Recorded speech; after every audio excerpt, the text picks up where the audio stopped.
Hey guys, welcome to the video. Thanks for joining today.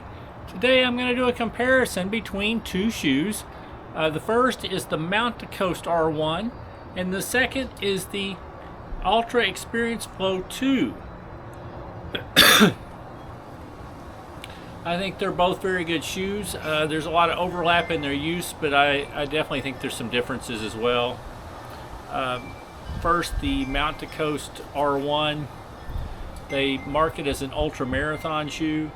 It's also good for daily training, there is no doubt.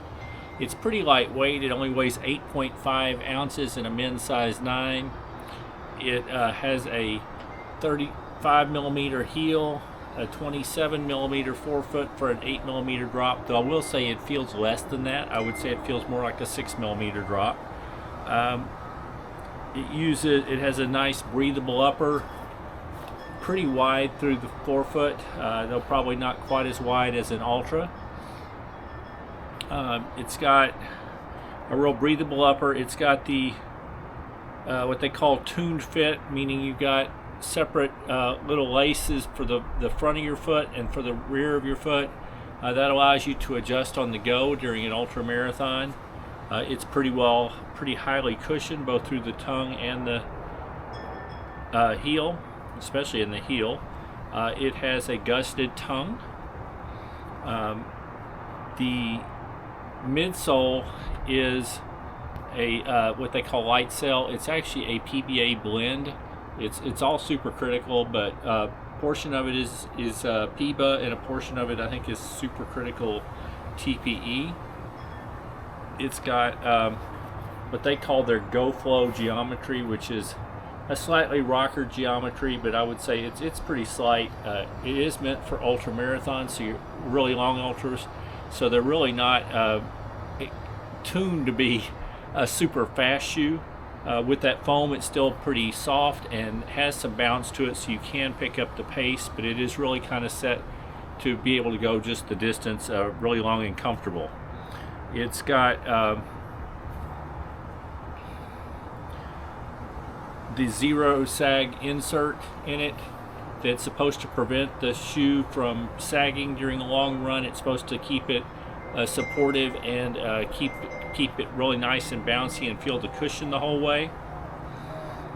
Anyway, I think it's a very good shoe. The second shoe I have is the Altra Experience Flow 2, which I have been really enjoying.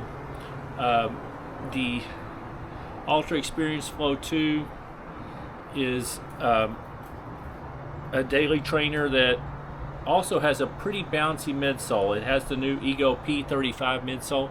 I wouldn't say it's quite as bouncy as the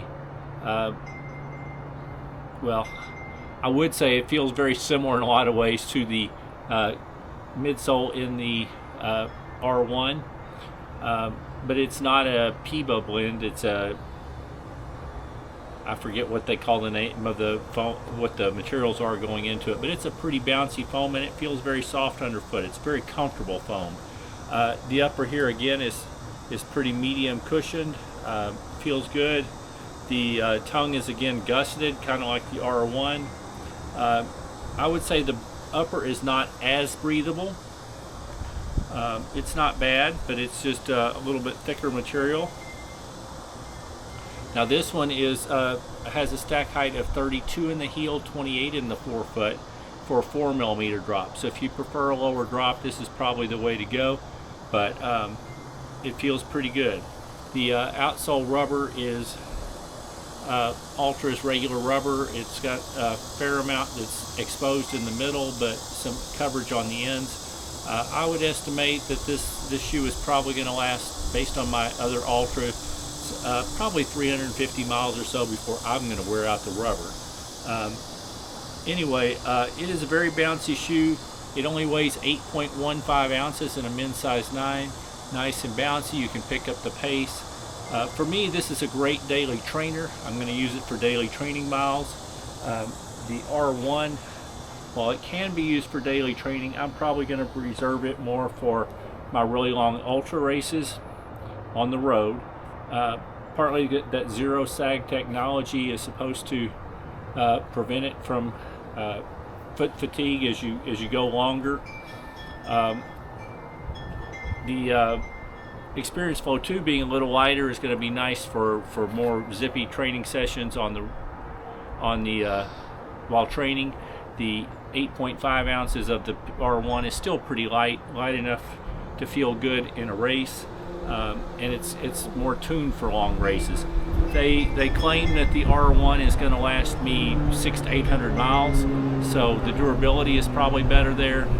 The Altra Experience Flow 2 sells for $140. The Mountain Coast R1 sells for $160. So it's kind of, there are some similarities between both. They both got bouncy midsoles. They've both got pretty wide forefoots. They both are fairly well cushioned.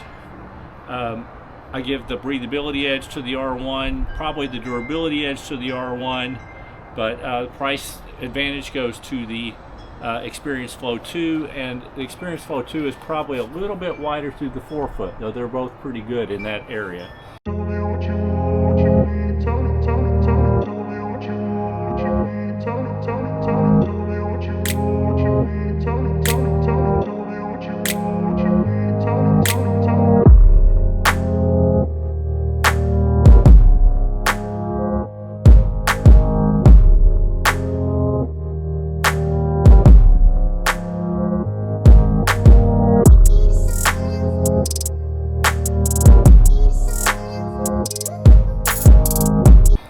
Anyway, my use case is going to be, this is going to be a training shoe, this is going to be a long race shoe, but there actually is a lot of crossover. You could use probably either one for either use case.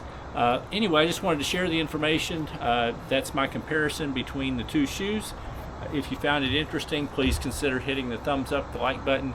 If you're interested in any more of my content, please consider subscribing to my channel. And other than that, I hope you're having a wonderful day. And keep moving!